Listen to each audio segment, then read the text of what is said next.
A letter to a Hindu *******, a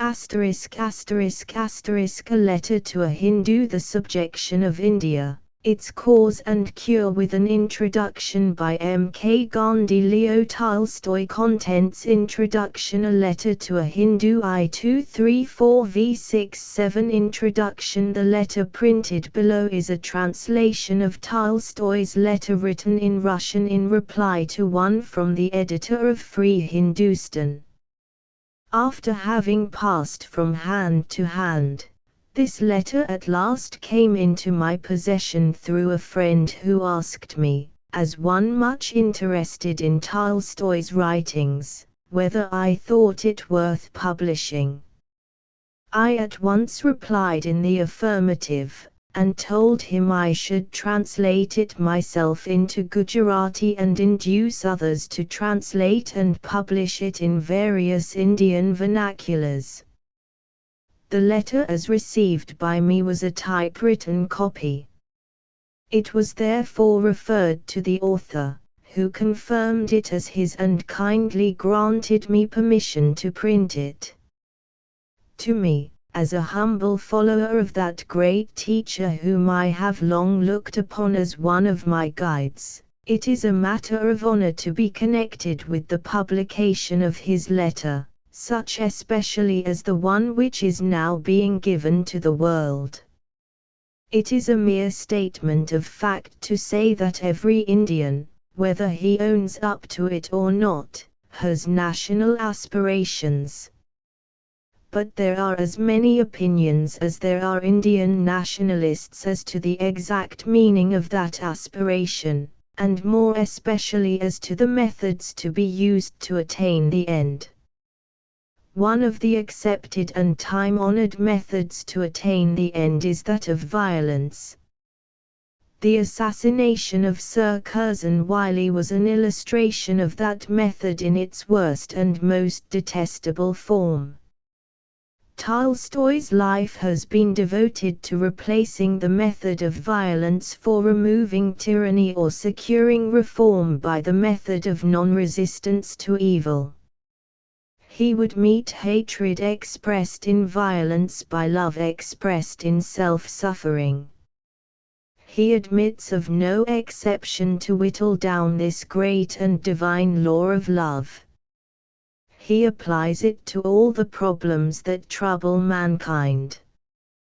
When a man like Tolstoy, one of the clearest thinkers in the Western world, one of the greatest writers, one who as a soldier has known what violence is and what it can do, condemns Japan for having blindly followed the law of modern science, falsely so called, and fears for that country the greatest calamities, it is for us to pause and consider whether, in our impatience of English rule, we do not want to replace one evil by another and a worse.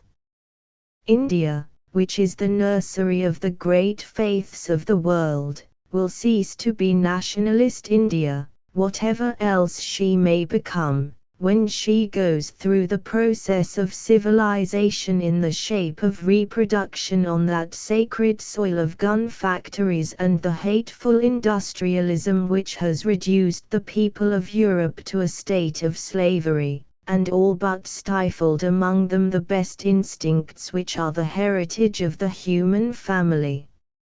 If we do not want the English in India, we must pay the price. Tolstoy indicates it. Do not resist evil, but also do not yourselves participate in evil, in the violent deeds of the administration of the law courts, the collection of taxes and, what is more important, of the soldiers, and no one in the world will enslave you, passionately declares the sage of Yasnaya Polyana. Who can question the truth of what he says in the following? A commercial company enslaved a nation comprising 200 millions. Tell this to a man free from superstition and he will fail to grasp what these words mean. What does it mean that 30,000 people, not athletes, but rather weak and ordinary people, have enslaved 200 millions of vigorous, clever, capable, freedom-loving people. Do not the figures make it clear that not the English, but the Indians, have enslaved themselves? One need not accept all that Tolstoy says. Some of his facts are not accurately stated, to realize the central truth of his indictment of the present system, which is to understand and act upon the irresistible power of the soul over the body, of love, which is an attribute of the soul, over the brute or body force generated by the stirring in us of evil passions. There is no doubt that there is nothing new in what Tolstoy preaches. But his presentation of the old truth is refreshingly forceful. His logic is unassailable. And above all, he endeavors to practice what he preaches. He preaches to convince. He is sincere and in earnest. He commands attention. The 19th of November, 1909, M.K. Gandhi. A letter to a Hindu by Leo Tolstoy. All that exists is one. People only call this one by different names. The Vedas. God is love, and he that abideth in love abideth in God, and God abideth in him. I John 4:16. God is one whole, we are the parts.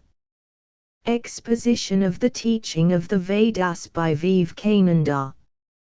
I do not seek quiet and rest in those earthly realms where delusions and desires are engendered, for if thou dost, thou wilt be dragged through the rough wilderness of life, which is far from me. Whenever thou feelest that thy feet are becoming entangled in the interlaced roots of life, know that thou hast strayed from the path to which I beckon thee, for I have placed thee in broad, smooth paths, which are strewn with flowers. I have put a light before thee, which thou canst follow and thus run without stumbling. Krishna. I have received your letter and 2 numbers of your periodical, both of which interest me extremely. The oppression of a majority by a minority, and the demoralization inevitably resulting from it, is a phenomenon that has always occupied me and has done so most particularly of late. I will try to explain to you what I think about that subject in general, and particularly about the cause from which the dreadful evils of which you write in your letter, and in the Hindu periodical you have sent me, have arisen and continue to arise. The reason for the astonishing fact that a majority of working people submit to a handful of idlers who control their labor and their very lives is always and everywhere the same, whether the oppressors and oppressed are of one race or whether, as in India and elsewhere, the oppressors are of a different nation. This phenomenon seems particularly strange in India, for there more than 200 million people, highly gifted both physically and mentally, find themselves in the power of a small group of people quite alien to them in thought, and immeasurably inferior to them in religious morality. From your letter and the articles in Free Hindustan as well as from the very interesting writings of the Hindu Swami Vivekananda and others, it appears that, as is the case in our time with the ills of all nations, the reason lies in the lack of a reasonable religious teaching which by explaining the meaning of life would supply a supreme law for the guidance of conduct and would replace the more than dubious precepts of pseudo-religion and pseudo-science with the immoral conclusions deduced from them and commonly called civilization. Your letter, as well as the articles in free Hindustan and Indian political literature generally, shows that most of the leaders of public opinion among your people no longer attach any significance to the religious teachings that were and are professed by the peoples of India, and recognize no possibility of freeing the people from the oppression they endure except by adopting the irreligious and profoundly immoral social arrangements under which the English and other pseudo-Christian nations live today. And yet the chief if not the sole cause of the enslavement of the Indian peoples by the English lies in this very absence of a religious consciousness and of the guidance for conduct which should flow from it, a lack common in our day to all nations East and West, from Japan to England and America alike. To O ye, who see perplexities over your heads, beneath your feet, and to the right and left of you, you will be an eternal enigma unto yourselves until ye become humble and joyful as children. Then will ye find me, and having found me in yourselves, you will rule over worlds, and looking out from the great world within to the little world without, you will bless everything that is, and find all is well with time and with you. Krishna. To make my thoughts clear to you I must go farther back.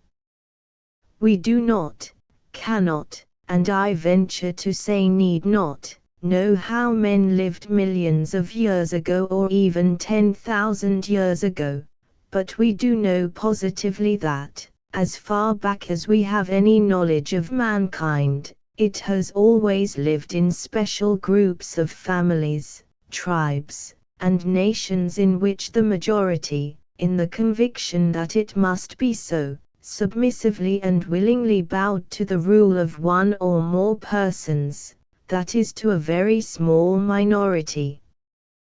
Despite all varieties of circumstances and personalities, these relations manifested themselves among the various peoples of whose origin we have any knowledge, and the farther back we go the more absolutely necessary did this arrangement appear, both to the rulers and the ruled, to make it possible for people to live peacefully together.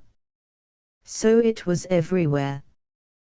But though this external form of life existed for centuries and still exists, very early, thousands of years before our time, amid this life based on coercion, one and the same thought constantly emerged among different nations, namely, that in every individual a spiritual element is manifested that gives life to all that exists, and that this spiritual element strives to unite with everything of a like nature to itself, and attains this aim through love. This thought appeared in most various forms at different times and places, with varying completeness and clarity. It found expression in Brahmanism, Judaism, Mazdaism, the teachings of Zoroaster, in Buddhism, Taoism, Confucianism, and in the writings of the Greek and Roman sages, as well as in Christianity and Mohammedanism. The mere fact that this thought has sprung up among different nations and at different times indicates that it is inherent in human nature and contains the truth. But this truth was made known to people who considered that a community could only be kept together if some of them restrained others, and so it appeared quite irreconcilable with the existing order of society. Moreover, it was at first expressed only fragmentarily, and so obscurely that though people admitted its theoretic truth they could not entirely accept it as guidance for their conduct. Then, too, the dissemination of the truth in a society based on coercion was always hindered in one and the same manner, namely, those in power, feeling that the recognition of this truth would undermine their position, consciously or sometimes unconsciously perverted it by explanations and additions quite foreign to it, and also opposed it by open violence.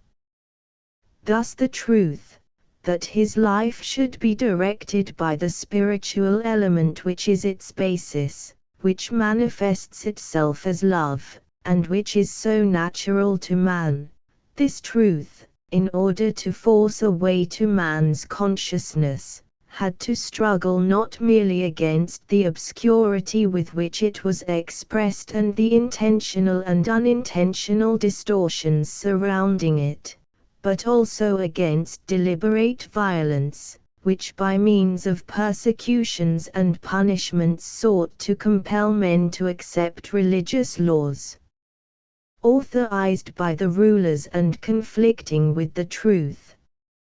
Such a hindrance and misrepresentation of the truth, which had not yet achieved complete clarity, occurred everywhere, in Confucianism and Taoism, in Buddhism and in Christianity, in Mohammedanism and in your Brahmanism. 3. My hand has sowed love everywhere, giving unto all that will receive.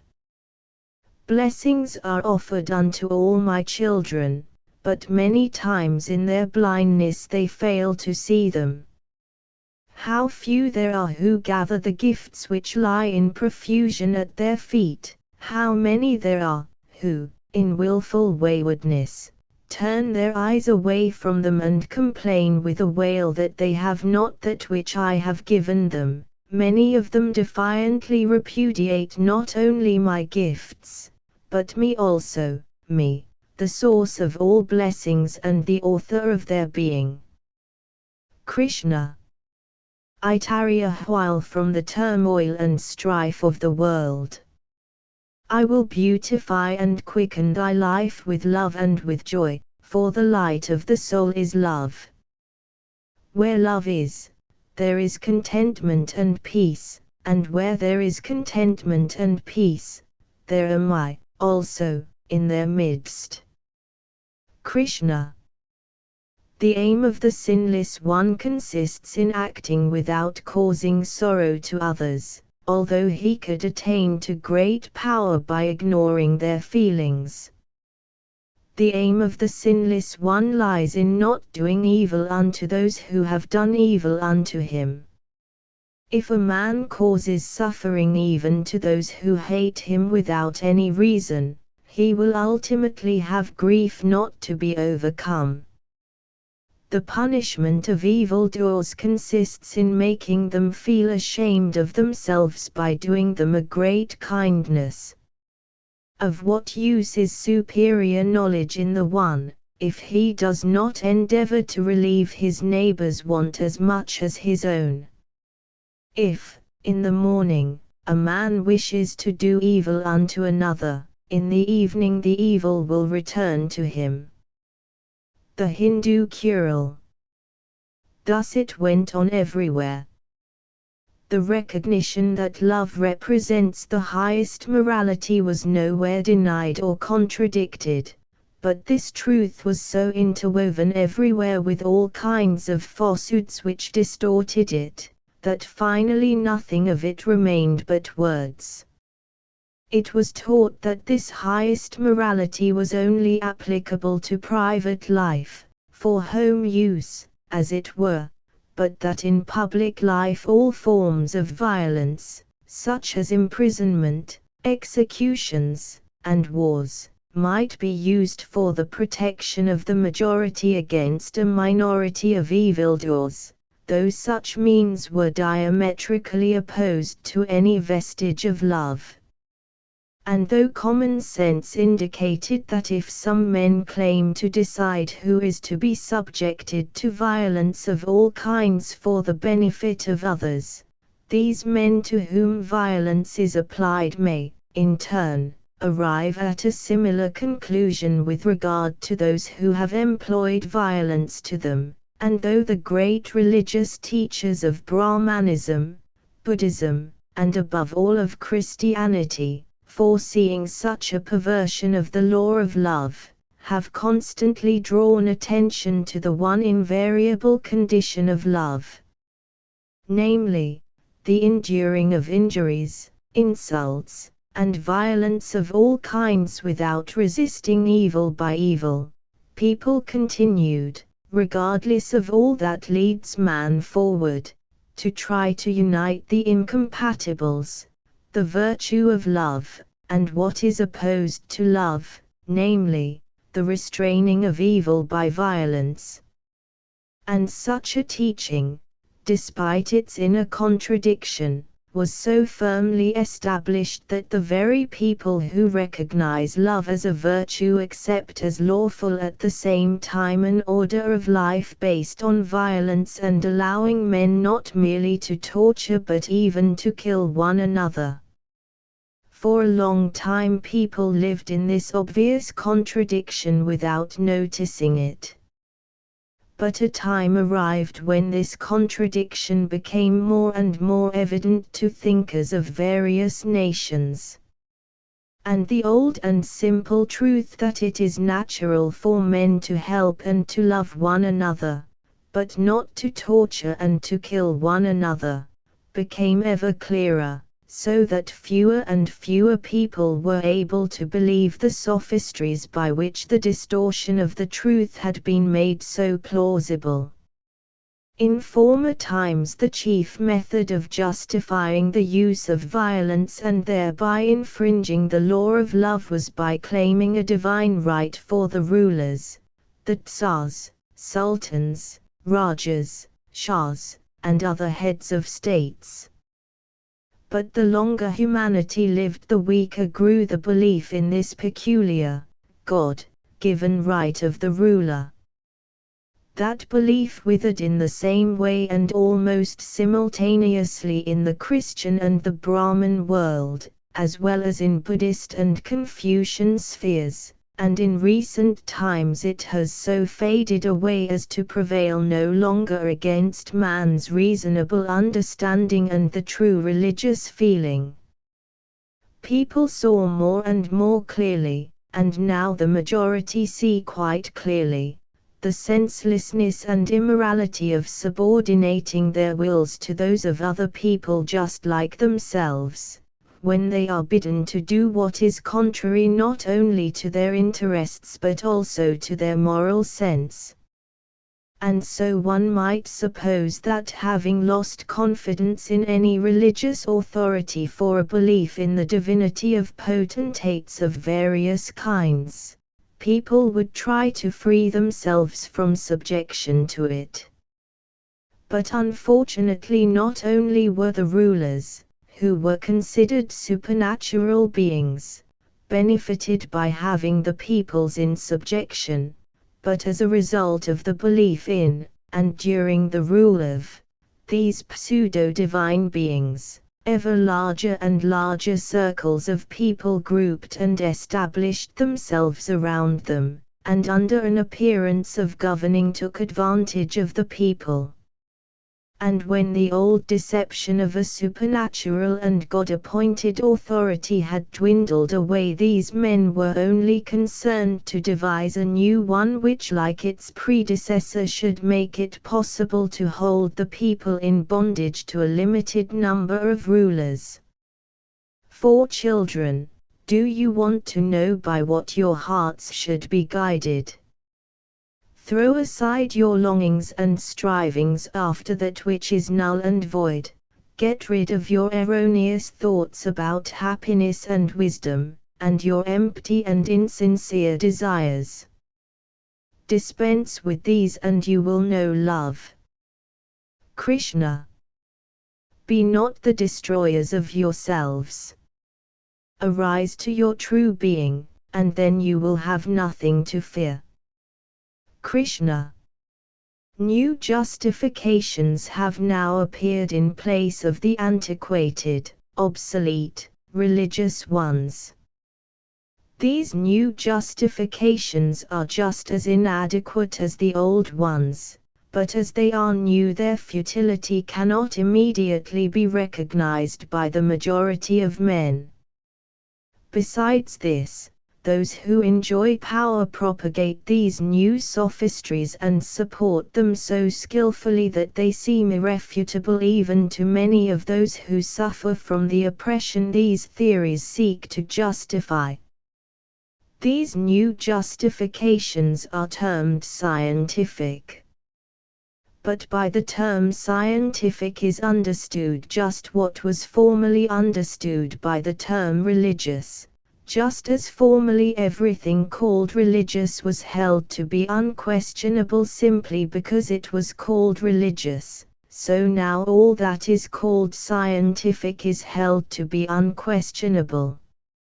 In the present case, the obsolete religious justification of violence, which consisted in the recognition of the supernatural personality of the God-ordained ruler, there is no power but of God, has been superseded by the scientific justification which puts forward, first, the assertion that because the coercion of man by man has existed in all ages, it follows that such coercion must continue to exist. This assertion that people should continue to live as they have done throughout past ages rather than as their reason and conscience indicate, is what science calls the historic law.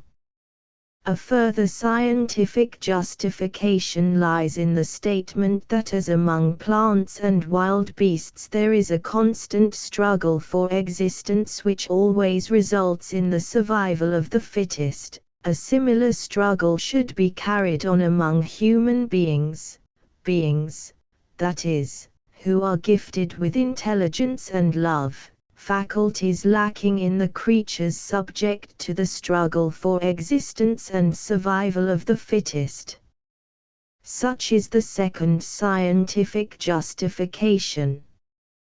The third, most important, and unfortunately most widespread justification is, at bottom, the age-old religious one just a little altered, that in public life the suppression of some for the protection of the majority cannot be avoided, so that coercion is unavoidable however desirable reliance on love alone might be in human intercourse.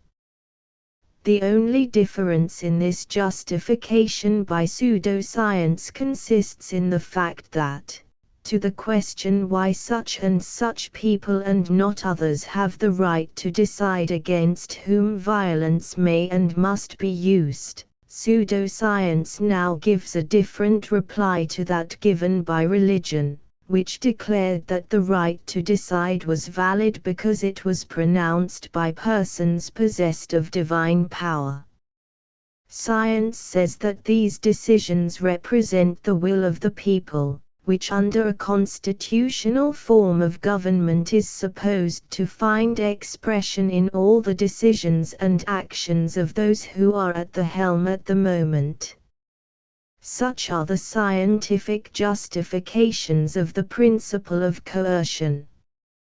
They are not merely weak but absolutely invalid. Yet they are so much needed by those who occupy privileged positions that they believe in them as blindly as they formerly believed in the Immaculate Conception, and propagate them just as confidently. And the unfortunate majority of men bound to toil is so dazzled by the pomp with which these scientific truths are presented, that under this new influence it accepts these scientific stupidities for holy truth, just as it formerly accepted the pseudo-religious justifications, and it continues to submit to the present holders of power who are just as hard-hearted but rather more numerous than before. Who am I? I am that which thou hast searched for since thy baby eyes gazed wonderingly upon the world, whose horizon hides this real life from thee. I am that which in thy heart thou hast prayed for, demanded as thy birthright, although thou hast not known what it was. I am that which has lain in thy soul for hundreds and thousands of years. Sometimes I lay in thee grieving because thou didst not recognize me, sometimes I raised my head, opened my eyes, and extended my arms calling thee either tenderly and quietly, or strenuously, demanding that thou shouldst rebel against the iron chains which bound thee to the earth. Krishna. So matters went on, and still go on, in the Christian world. But we might have hoped that in the immense Brahmin, Buddhist, and Confucian worlds this new scientific superstition would not establish itself, and that the Chinese, Japanese, and Hindus, once their eyes were opened to the religious fraud justifying violence, would advance directly to a recognition of the law of love inherent in humanity, and which had been so forcibly enunciated by the great Eastern teachers. But what has happened is that the scientific superstition replacing the religious one has been accepted and secured a stronger and stronger hold in the East. In your periodical you set out as the basic principle which should guide the actions of your people the maxim that resistance to aggression is not simply justifiable but imperative. Non-resistance hurts both altruism and egotism. Love is the only way to rescue humanity from all ills, and in it you too have the only method of saving your people from enslavement. In very ancient times love was proclaimed with special strength and clearness among your people to be the religious basis of human life. Love, and forcible resistance to evildoers, involve such a mutual contradiction as to destroy utterly the whole sense and meaning of the conception of love. And what follows? With a light heart and in the 20th century you, an adherent of a religious people, deny their law, feeling convinced of your scientific enlightenment and your right to do so, and you repeat, do not take this amiss, the amazing stupidity indoctrinated in you by the advocates of the use of violence, the enemies of truth, the servants first of theology and then of science, your European teachers. You say that the English have enslaved your people and hold them in subjection because the latter have not resisted resolutely enough and have not met force by force. But the case is just the opposite. If the English have enslaved the people of India, it is just because the latter recognized, and still recognize, force as the fundamental principle of the social order. In accord with that principle they submitted to their little rajas, and on their behalf struggled against one another, fought the Europeans, the English, and are now trying to fight with them again. A commercial company enslaved a nation comprising 200 millions. Tell this to a man free from superstition and he will fail to grasp what these words mean. What does it mean that 30,000 men, not athletes but rather weak and ordinary people, have subdued 200 million vigorous, clever, capable, and freedom-loving people? Do not the figures make it clear that it is not the English who have enslaved the Indians, but the Indians who have enslaved themselves? When the Indians complain that the English have enslaved them, it is as if drunkards complained that the spirit dealers who have settled among them have enslaved them. You tell them that they might give up drinking, but they reply that they are so accustomed to it that they cannot abstain, and that they must have alcohol to keep up their energy. Is it not the same thing with the millions of people who submit to thousands or even to hundreds of others, of their own or other nations? If the people of India are enslaved by violence, it is only because they themselves live and have lived by violence, and do not recognize the eternal law of love inherent in humanity. Pitiful and foolish is the man who seeks what he already has, and does not know that he has it. Yes, pitiful and foolish is he who does not know the bliss of love which surrounds him and which I have given him. Krishna. As soon as men live entirely in accord with the law of love natural to their hearts and now revealed to them, which excludes all resistance by violence, and therefore hold aloof from all participation in violence, as soon as this happens, not only will hundreds be unable to enslave millions, but not even millions will be able to enslave a single individual. Do not resist the evildoer and take no part in doing so, either in the violent deeds of the administration, in the law courts, the collection of taxes, or above all in soldiering, and no one in the world will be able to enslave you. 6. O ye who sit in bondage and continually seek and pant for freedom, seek only for love. Love is peace in itself and peace which gives complete satisfaction. I am the key that opens the portal to the rarely discovered land where contentment alone is found. Krishna.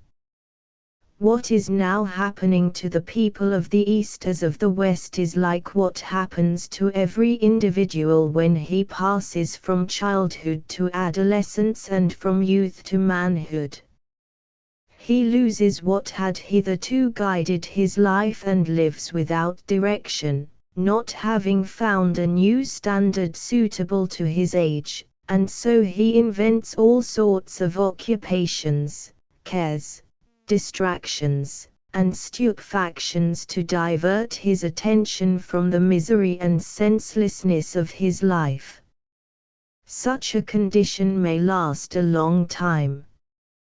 When an individual passes from one period of life to another, a time comes when he cannot go on in senseless activity and excitement as before, but has to understand that although he has outgrown what before used to direct him, this does not mean that he must live without any reasonable guidance, but rather that he must formulate for himself an understanding of life corresponding to his age, and having elucidated it must be guided by it.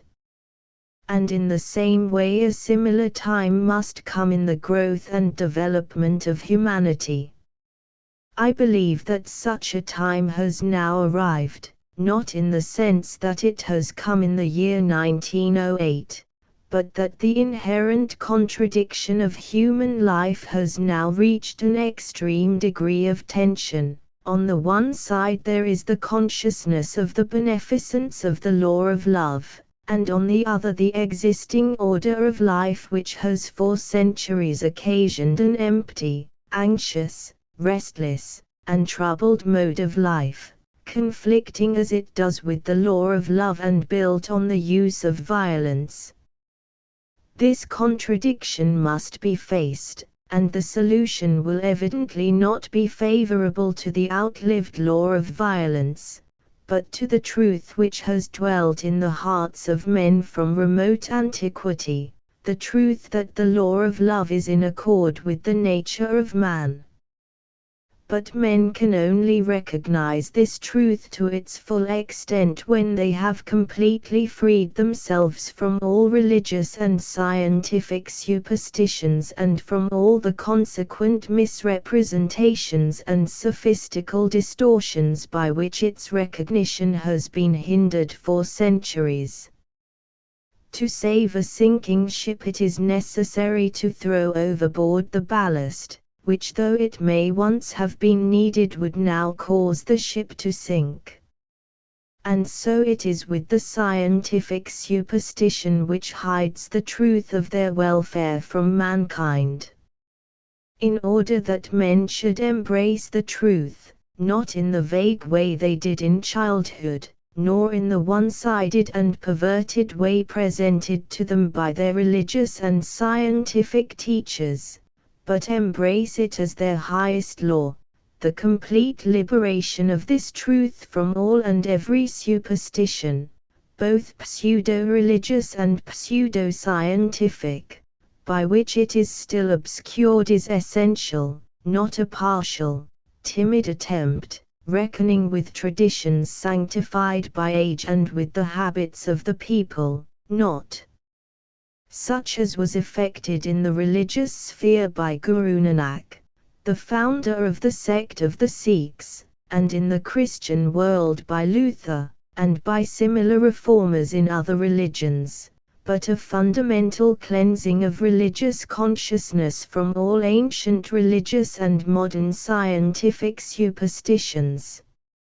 If only people freed themselves from their beliefs in all kinds of Ormuzds, Brahmas, Subdaths, and their incarnation as Krishnas and Christs, from beliefs in paradises and hells, in reincarnations and resurrections, from belief in the interference of the gods in the external affairs of the universe, and above all, if they freed themselves from belief in the infallibility of all the various Vedas, Bibles, Gospels, Tripitakas, Korans, and the like, and also freed themselves from blind belief in a variety of scientific teachings about infinitely small atoms and molecules and in all the infinitely great and infinitely remote worlds, their movements and origin, as well as from faith in the infallibility of the scientific law to which humanity is at present subjected, the historic law, the economic laws, the law of struggle and survival, and so on. If people only freed themselves from this terrible accumulation of futile exercises of our lower capacities of mind and memory called the sciences, and from the innumerable divisions of all sorts of histories, anthropologies, homiletics, bacteriologics, jurisprudences, cosmographies, strategies, their name is legion, and freed themselves from all this harmful, stupefying ballast, the simple law of love, natural to man, accessible to all and solving all questions and perplexities, would of itself become clear and obligatory. 7 Children, look at the flowers at your feet, do not trample upon them. Look at the love in your midst and do not repudiate it. Krishna. There is a higher reason which transcends all human minds. It is far and near. It permeates all the worlds and at the same time is infinitely higher than they. A man who sees that all things are contained in the higher spirit cannot treat any being with contempt. For him to whom all spiritual beings are equal to the highest there can be no room for deception or grief. Those who are ignorant and are devoted to the religious rites only, are in a deep gloom, but those who are given up to fruitless meditations are in a still greater darkness. Upanishads, from Vedas. Yes. In our time all these things must be cleared away in order that mankind may escape from self-inflicted calamities that have reached an extreme intensity. Whether an Indian seeks liberation from subjection to the English, or anyone else struggles with an oppressor either of his own nationality or of another, whether it be a Negro defending himself against the North Americans, or Persians, Russians, or Turks against the Persian, Russian, or Turkish governments, or any man seeking the greatest welfare for himself and for everybody else.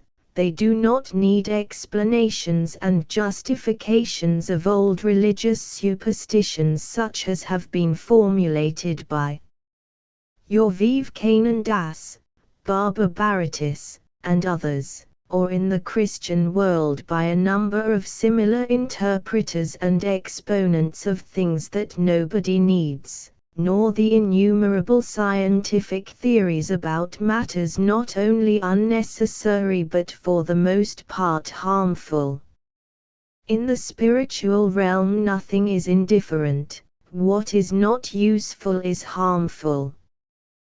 What are wanted for the Indian as for the Englishman, the Frenchman, the German, and the Russian, are not constitutions and revolutions, nor all sorts of conferences and congresses, nor the many ingenious devices for submarine navigation and aerial navigation, nor powerful explosives, nor all sorts of conveniences to add to the enjoyment of the rich, ruling classes, nor new schools and universities with innumerable faculties of science, nor an augmentation of papers and books, nor gramophones and cinematographs, nor those childish and for the most part corrupt stupidities termed art.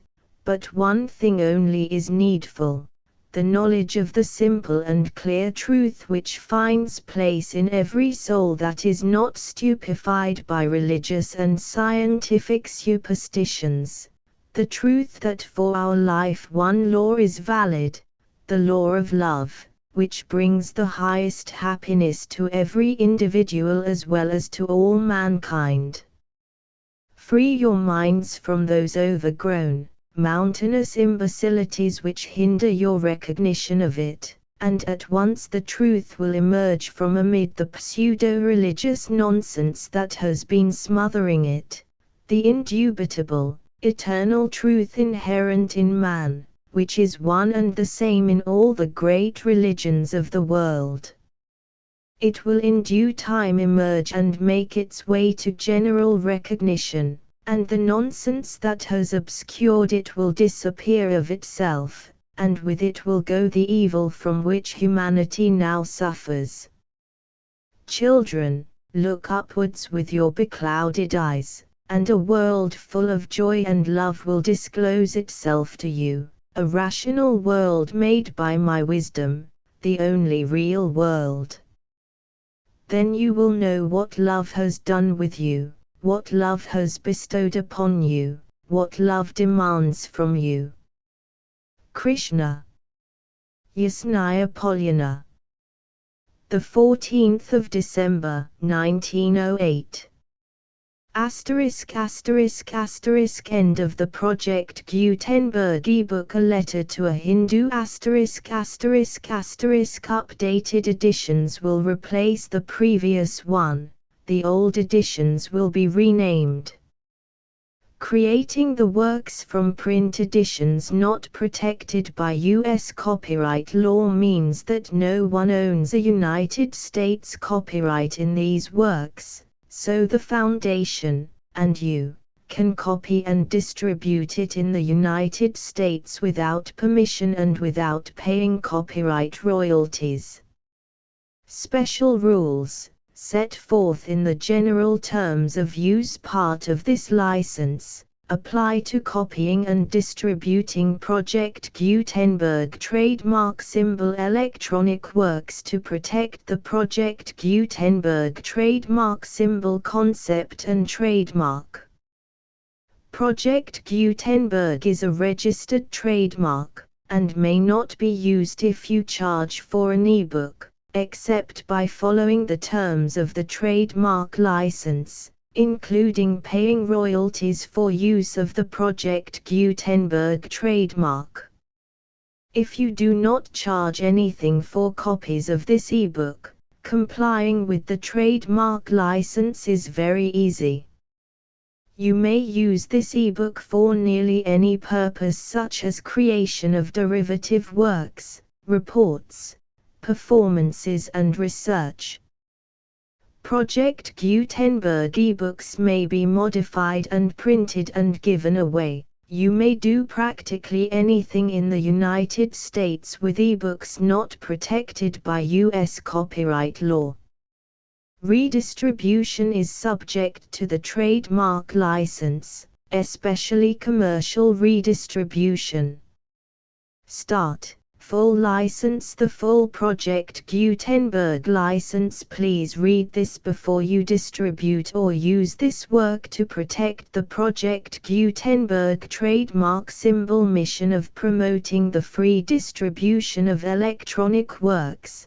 By using or distributing this work, or any other work associated in any way with the phrase Project Gutenberg, you agree to comply with all the terms of the full Project Gutenberg trademark symbol license available with this file or online at www.gutenberg.org/license.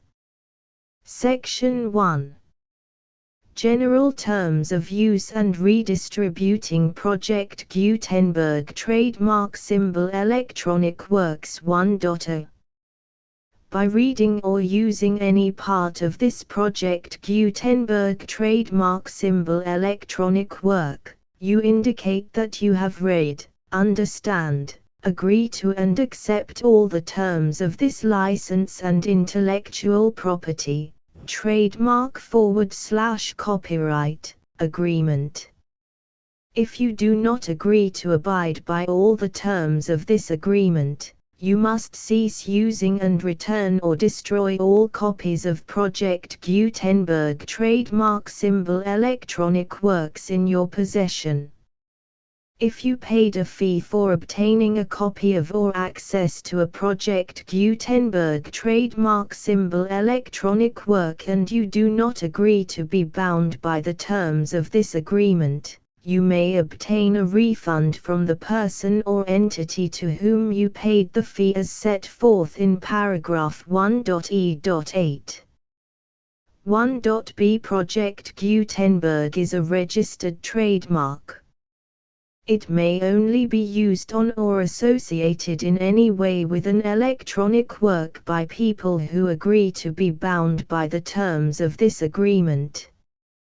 There are a few things that you can do with most Project Gutenberg trademark symbol electronic works even without complying with the full terms of this agreement. See paragraph 1.c below. There are a lot of things you can do with Project Gutenberg trademark symbol electronic works if you follow the terms of this agreement and help preserve free future access to Project Gutenberg trademark symbol electronic works. See paragraph 1.e below. 1.c. The Project Gutenberg Literary Archive Foundation, the Foundation or PGLAF, owns a compilation copyright in the collection of Project Gutenberg trademark symbol electronic works. Nearly all the individual works in the collection are in the public domain in the United States.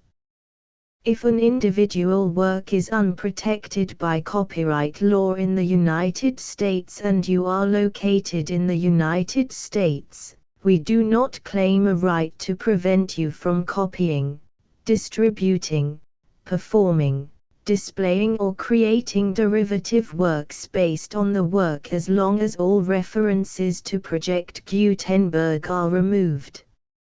Of course, we hope that you will support the Project Gutenberg trademark symbol mission of promoting free access to electronic works by freely sharing Project Gutenberg trademark symbol works in compliance with the terms of this agreement for keeping the Project Gutenberg trademark symbol name associated with the work. You can easily comply with the terms of this agreement by keeping this work in the same format with its attached full Project Gutenberg trademark symbol license when you share it without charge with others. 1.d. The copyright laws of the place where you are located also govern what you can do with this work. Copyright laws in most countries are in a constant state of change. If you are outside the United States, check the laws of your country in addition to the terms of this agreement before downloading, copying, displaying, performing, distributing or creating derivative works based on this work or any other Project Gutenberg trademark symbol work. The Foundation makes no representations concerning the copyright status of any work in any country other than the United States.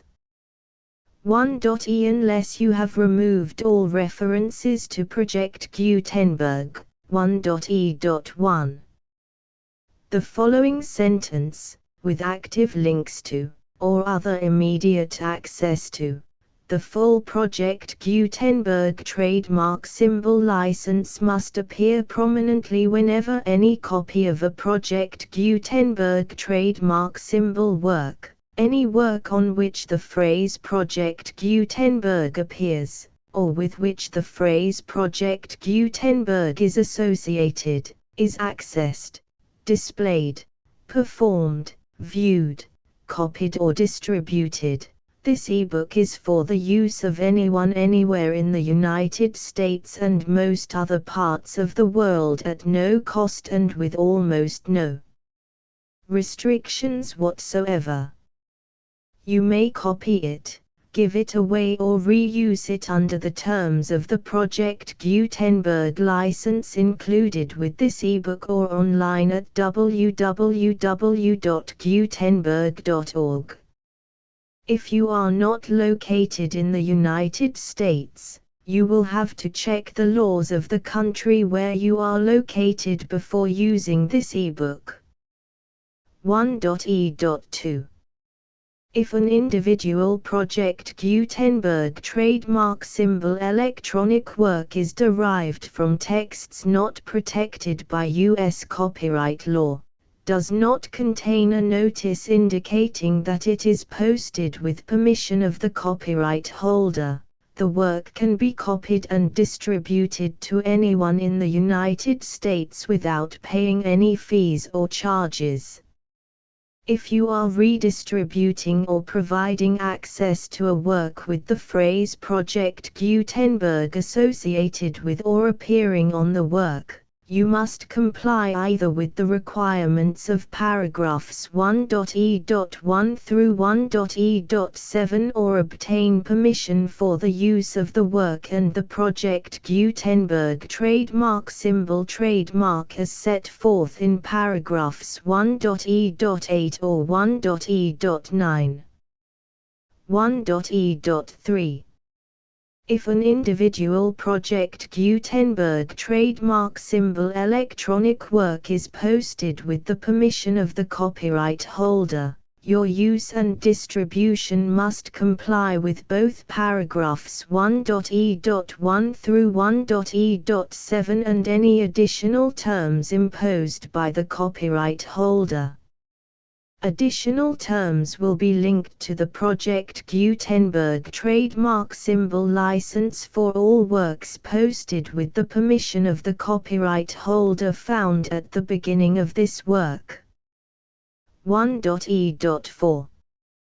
Do not unlink or detach or remove the full Project Gutenberg trademark symbol license terms from this work, or any files containing a part of this work or any other work associated with Project Gutenberg trademark symbol. 1.e.5.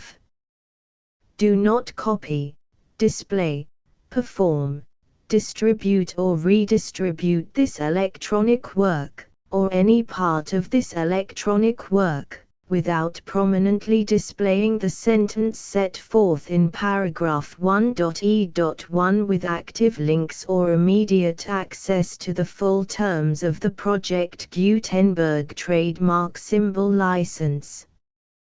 1.e.6.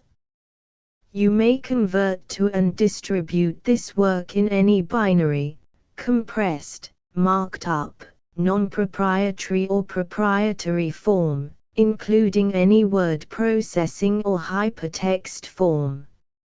However, if you provide access to or distribute copies of a Project Gutenberg trademark symbol work in a format other than plain vanilla ASCII or other format used in the official version posted on the official Project Gutenberg trademark symbol website, www.gutenberg.org, you must, at no additional cost, fee or expense to the user, provide a copy, a means of exporting a copy, or a means of obtaining a copy upon request, of the work in its original plain vanilla ASCII or other form.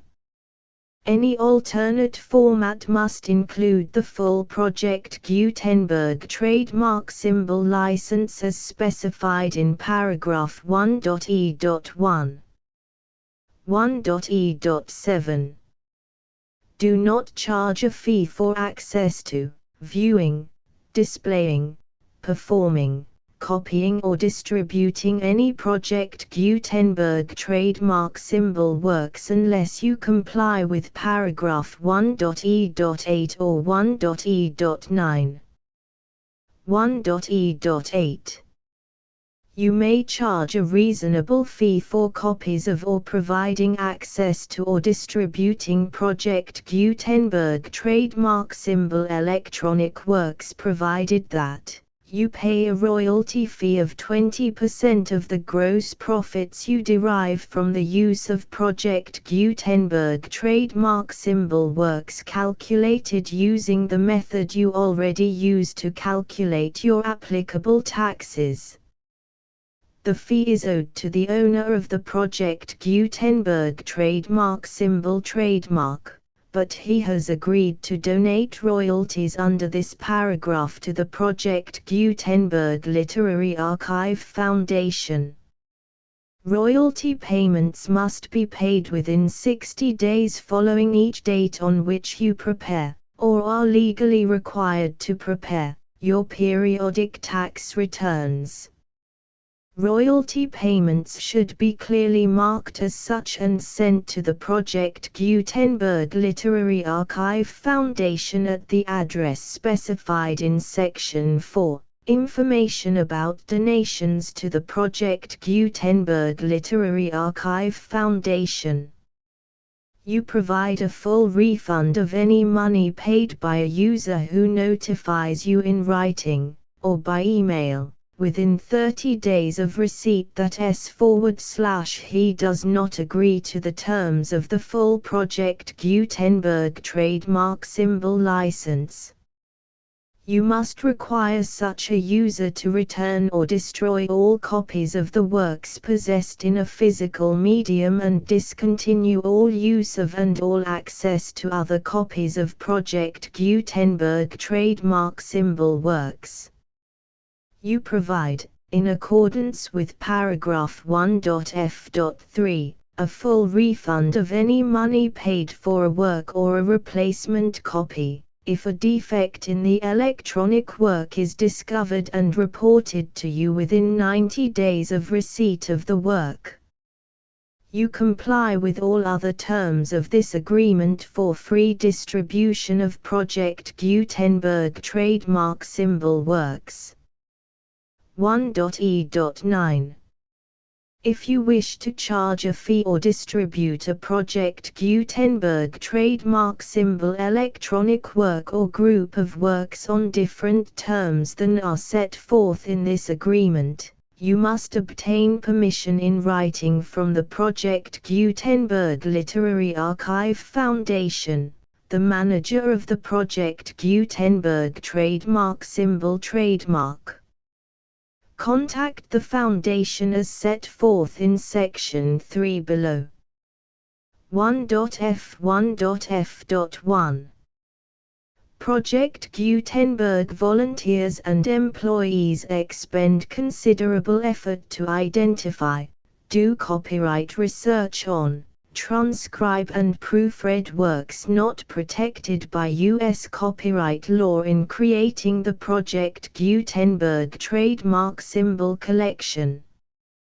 Despite these efforts, Project Gutenberg trademark symbol electronic works, and the medium on which they may be stored, may contain defects such as, but not limited to, incomplete, inaccurate or corrupt data, transcription errors, a copyright or other intellectual property infringement, a defective or damaged disk or other medium, a computer virus, or computer codes that damage or cannot be read by your equipment. 1.f.2 Limited warranty, disclaimer of damages, except for the right of replacement or refund described in paragraph 1.f.3, the Project Gutenberg Literary Archive Foundation, the owner of the Project Gutenberg trademark symbol trademark, and any other party distributing a Project Gutenberg trademark symbol electronic work under this agreement, disclaim all liability to you for damages, costs and expenses, including legal fees. You agree that you have no remedies for negligence, strict liability, breach of warranty or breach of contract except those provided in paragraph 1.f.3. You agree that the Foundation, the trademark owner, and any distributor under this agreement will not be liable to you for actual, direct, indirect, consequential, punitive or incidental damages even if you give notice of the possibility of such damage. 1.f.3 Limited right of replacement or refund. If you discover a defect in this electronic work within 90 days of receiving it, you can receive a refund of the money, if any, you paid for it by sending a written explanation to the person you received the work from. If you received the work on a physical medium, you must return the medium with your written explanation. The person or entity that provided you with the defective work may elect to provide a replacement copy in lieu of a refund. If you received the work electronically, the person or entity providing it to you may choose to give you a second opportunity to receive the work electronically in lieu of a refund. If the second copy is also defective, you may demand a refund in writing without further opportunities to fix the problem. 1.f.4 Except for the limited right of replacement or refund set forth in paragraph 1.f.3, this work is provided to you as is, with no other warranties of any kind, express or implied, including but not limited to warranties of merchantability or fitness for any purpose. 1.f.5 Some states do not allow disclaimers of certain implied warranties or the exclusion or limitation of certain types of damages. If any disclaimer or limitation set forth in this agreement violates the law of the state applicable to this agreement, the agreement shall be interpreted to make the maximum disclaimer or limitation permitted by the applicable state law.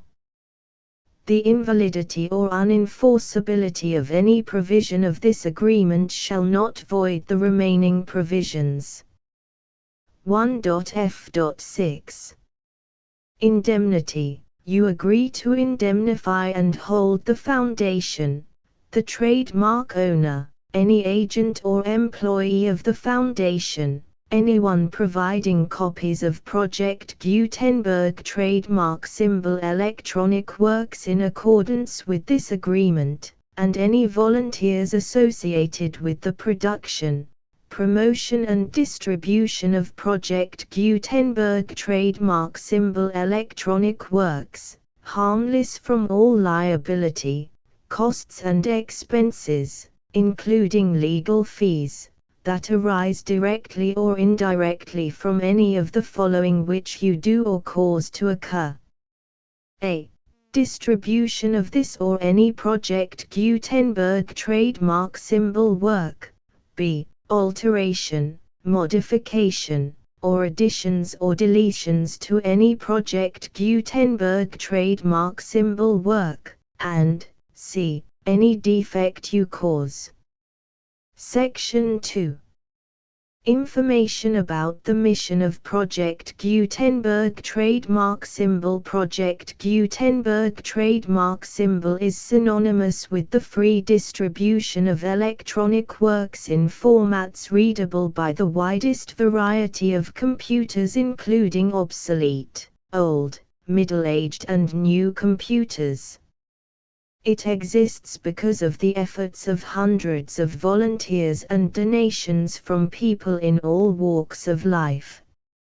Volunteers and financial support to provide volunteers with the assistance they need are critical to reaching Project Gutenberg trademark symbol's goals and ensuring that the Project Gutenberg trademark symbol collection will remain freely available for generations to come. In 2001, the Project Gutenberg Literary Archive Foundation was created to provide a secure and permanent future for Project Gutenberg trademark symbol and future generations.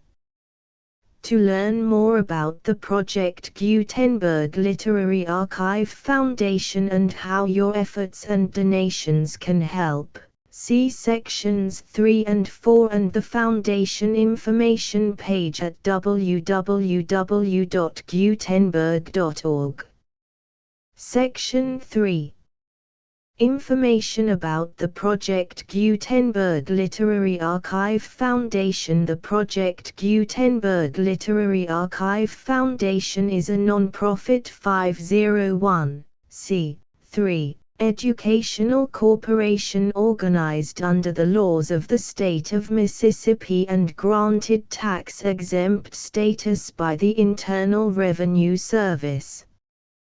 The Foundation's IN or Federal Tax Identification Number is 64-6221541.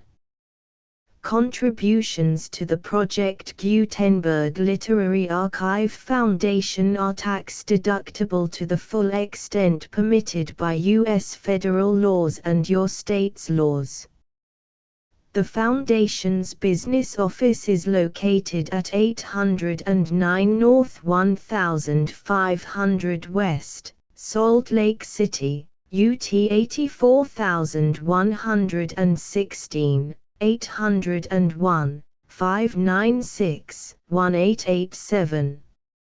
Email contact links and up-to-date contact information can be found at the Foundation's website and official page at www.gutenberg.org/contact section 4.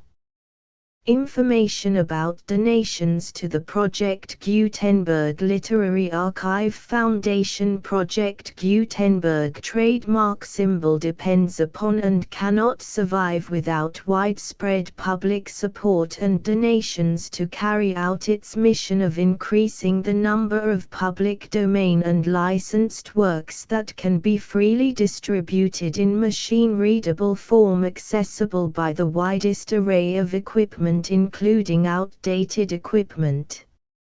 Many small donations, $1 to $5,000, are particularly important to maintaining tax-exempt status with the IRS. The Foundation is committed to complying with the laws regulating charities and charitable donations in all 50 states of the United States. Compliance requirements are not uniform and it takes a considerable effort, much paperwork and many fees to meet and keep up with these requirements. We do not solicit donations in locations where we have not received written confirmation of compliance.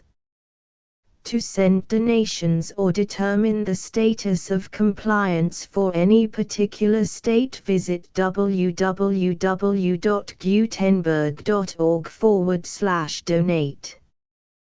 While we cannot and do not solicit contributions from states where we have not met the solicitation requirements, we know of no prohibition against accepting unsolicited donations from donors in such states who approach us with offers to donate.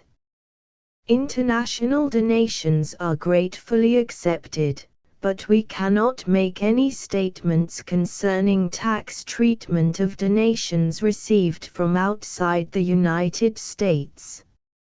U.S. laws alone swamp our small staff.